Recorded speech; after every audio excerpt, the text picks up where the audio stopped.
I'm setting my own personal line for the 2022 Vikings at 9.5 wins, and I say they go over. And this isn't some typical feel good about your team during the offseason, blind optimism.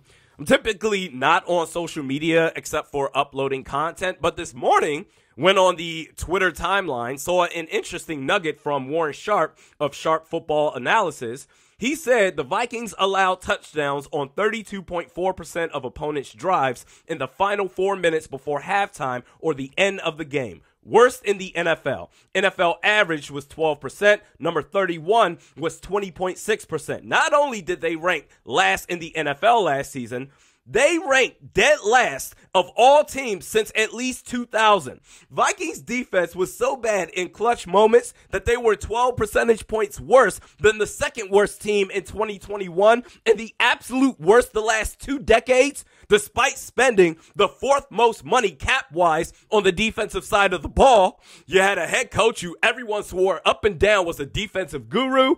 Better coaching? Last year, the Vikings are a playoff team. Against Dallas, you allowed a Cooper Rush touchdown pass with 51 seconds left for the Cowboys to take a 4-point lead. Against Baltimore, up 2 scores before allowing the Ravens to score 3 straight touchdowns. The offense, they scored to tie the game up to force overtime before this conservative coaching staff called the ever so predictable 2nd and long run play before you punt it. Against Detroit, the first time, it took everything to walk off with a victory. The second time, it took everything for them to beat you on the last possession. The coaching was an absolute disgrace. Yet another year that left this team as massive underachievers. Coaching was the biggest problem, not only last year, but going back to the 2017 playoffs where you blew a 17-point lead in the divisional round before being the benefactor of the luckiest play in the history of the NFL. You got to the NFC Championship game and got spanked by 31 points. And that's before Kirk Cousins was even on this damn team. This is why this whole idea that, oh, this is all Kirk Cousins' fault is fascinating to me.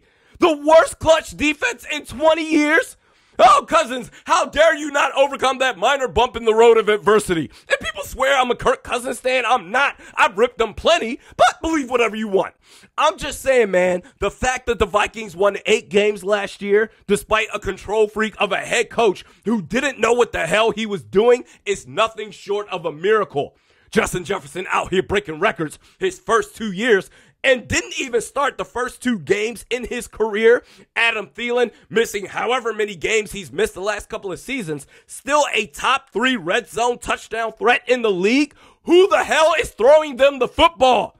Ed Donatel, Kevin O'Connell. With this team next year, Vikings win at least 10 games. And I'm all for trading down in the first round of this year's draft to maybe as far down as possible to get a first round in next year's draft to have enough ammo to trade up to get your next franchise quarterback. I'm all for it.